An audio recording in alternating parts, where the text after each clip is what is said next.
શહેરના અકોટા ગાય સર્કલ પાસે મુખ્ય માર્ગ ઉપર ભૂવો પડતા લોકોએ નારાજગી દર્શાવી હતી। વડોદરાના અકોટા ગાય સર્કલ પાસે મેઇન રોડ પર વિશાળ ભૂવો પડતા આળસ મુકાઈ હતી। શહેરના દરેક વિસ્તારમાં કોઈને કોઈ માર્ગ પર ભૂવો પડ્યો હોય તેવી સ્થિતિ જોવા મળી રહી છે।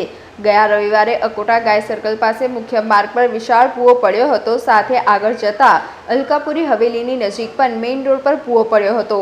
સ્થાનિક વેપારીઓ અને રહીશોએ તંત્રને જાણ કરી હતી। વાહન વ્યવહારની વ્યથિત રહેતા મુખ્ય માર્ગ પર ભૂવો પડવાને કારણે વાહન ચાલકોએ પણ સાવચેતી રાખવાની જરૂર પડી હતી। ભૂવો પડતાની સાથે સાવચેતીના ભાગરૂપે ત્યાં આળસ મૂકી દેવામાં આવી હતી। મુખ્ય માર્ગ પર ભૂવો પડવાને કારણે વાહન ચાલકોને પણ જીવના જોખમે પસાર થવાનો વારો આવી રહ્યો છે। આ પહેલા ગાય સર્કલ પાસે ભૂવો પડ્યો હતો અને પાલિકા દ્વારા પુરાણ કરી વાહન વ્યવહાર માટે ગાય સર્કલ પાસેનો રોડ પુનઃ શરૂ કરાયો હતો। આજે 7 દિવસ પહેલા પડેલા ભૂવા નજીક ફરી મસમોટો ભૂવો પડતા લોકોમાં ફળાટ જોવા મળ્યો હતો। પરંતુ લોકો મજબૂરીમાં ભૂવા નજીકના રોડ પરથી જીવના જોખમે અવરજવર કરવા મજબૂર બન્યા છે। રોજ નવા ભૂવા પડવાથી પાલિકા તંત્ર પર લોકોએ નારાજગી જોવા મળી છે। આ વરસાદની સિઝનમાં ક્યારેય ન પડ્યા એટલા અને મોટા ભૂવા આ વરસાદી સિઝનમાં ભૂવા પડ્યા છે। સદનસીબે ભૂવા પડવાને કારણે અત્યાર સુધી કોઈ જાનહાનિ થઈ નથી, પરંતુ હવે જે પ્રમાણે મસમોટા ભૂવા પડી રહ્યા છે એ જોઈને લોકોમાં દહેશત છે કે ભૂવા આમ જ પડવાનું ચાલુ રહ્યું તો જરૂર કોઈ મોટી જાનહાનિ થશે અને કોઈનો જીવ આ ભૂવા લેશે। વડોદરા શહેર સ્માર્ટ સિટીનો સ્માર્ટ રોડ કહેવાતો આ ગાય સર્કલ વિસ્તાર છે। આ સ્માર્ટ સિટીમાં હવે આપણે જોઈ શકીએ છીએ એને સ્માર્ટ સિટી તરીકે ઓળખાય, વડોદરા શહેરને સંસ્કારી નગરી તરીકે ઓળખાય, પણ હવે આ જે જગ્યા આ વડોદરા શહેરને એક ભૂવા નગરી તરીકે ઓળખ એની થઈ ગઈ છે।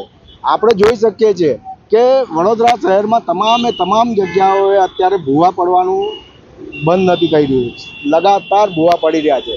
આ વધુ એક સ્માર્ટ સિટીમાં ચાલતો સ્માર્ટ ભ્રષ્ટાચારનો વધુ એક આ નમૂનો છે જે આપણાને અહીંયા ગાય સર્કલ જોવા મળી રહ્યો છે। આ મહાકાય ભૂવો આજે અહીંયા સવારે પડ્યો છે। આજે મેઇન 4 રસ્તા છે, અહીંયાથી હજારો પબ્લિકની અવરજવર હોય છે। હવે આ જગ્યાએ કોઈ બી જાતની ચાલુ એ વ્હીકલ ચલાવતો હોય અને કોઈ જગ્યાએ એમની જાનહાનિ થાય તો એના જવાબદાર કોણ? આજે હું આ વડોદરા શહેર વતી આજે હું આ સવાલ કરું છું। મેઇન વસ્તુ એ છે કે આવા મહાકાય ભૂવા પડી રહ્યા છે વારંવાર, તો તંત્ર આ બાબતે શું વિચારી રહ્યું છે? શું એ કેમ પગલાં નથી ભરી રહ્યા? આજે કોન્ટ્રાક્ટરો જ્યારે પુરાણ કરે છે તો એ કેમ જોવામાં નથી આવતું કે ખોદે છે ત્યાર પછી પુરાણ કરવામાં આવે છે, એ પુરાણ વ્યવસ્થિત નથી થઈ રહ્યું, એ કેમ જોવા નથી આવતું? આ તંત્ર કેમ ધ્યાન નહીં આવતું? માત્ર ને માત્ર અહીંયા ભ્રષ્ટાચાર જે થઈ રહ્યો છે આ એનું જીવતું જાગતું એક નમૂનો છે, એ અત્યારે આપણે દેખાઈ રહ્યો છે। સમાચારોના સતત અપડેટ મેળવવા માટે લોકમત ન્યૂઝને યુટ્યુબ ઉપર સબસ્ક્રાઇબ કરો, બેલ આઇકોન દબાવો અને અમારી સાથે જોડાયેલ રહો ફેસબુક, ઇન્સ્ટાગ્રામ અને ટ્વિટર ઉપર।